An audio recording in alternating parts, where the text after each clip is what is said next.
Ireland remembers him as a saint, but the oldest writings tell a stranger story, a colder one, a story of voices in the night, fires that would not die, stones that cracked, and snakes that fled the island forever.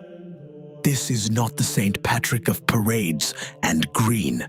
This is the St. Patrick of the ancient chronicles, the Patrick who walked into a land of druids, kings, and rituals older than Rome, and changed it forever. Before he was a saint, he was a captive. Patrick was a teenager in Roman Britain when raiders crossed the sea, captured him, and dragged him to Ireland. For 6 years he lived alone in the hills, tending animals, exposed to storms and silence. But in that silence, something began to speak.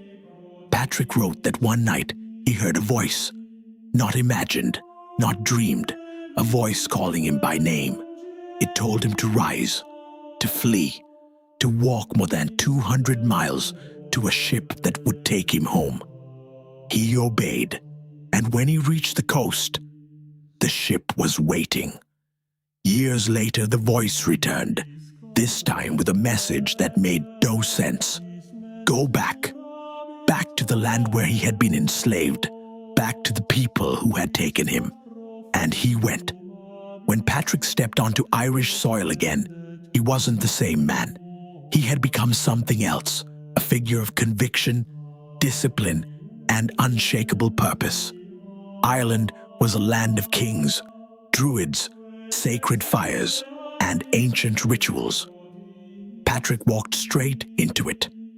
On the night of a pagan festival, every fire in Ireland was ordered to be put out. No flame could burn until the king lit the first one. But on a distant hill, a single fire appeared. Patrick had lit it.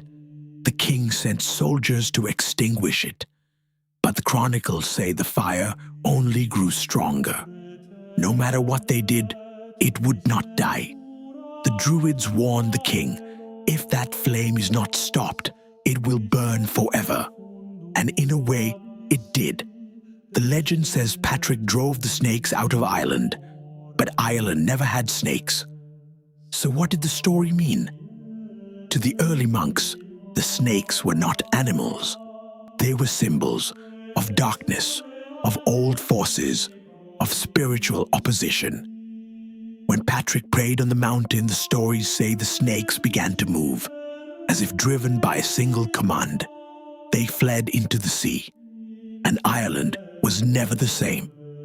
In County Down, a chieftain mocked Patrick, refused to listen, turned away. Patrick struck the ground with his staff, and the stone beneath them split open. The crack remained for generations, a mark of the moment the land itself responded. Ireland was filled with sacred wells long before Patrick arrived, places where people believed the water could reveal the future. Patrick didn't destroy these wells, he blessed them. And according to the early writings, the water changed. It no longer showed visions of fate, but visions of truth. Some saw their past, some saw what they needed to change, some saw nothing at all. The monks said the wells didn't reveal the future, they revealed the soul. Patrick's influence wasn't political, it wasn't military, it was something deeper.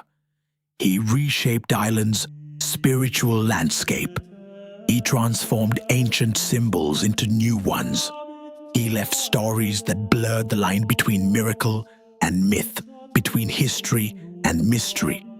Behind the celebrations lies a figure, far stranger, far more powerful, and far more mysterious than most people realize. A captive who became a legend, a man who heard a voice, a fire that would not die, a land that changed forever. This is the St. Patrick of the sacred mysteries. If this flame stayed with you, follow for the next light.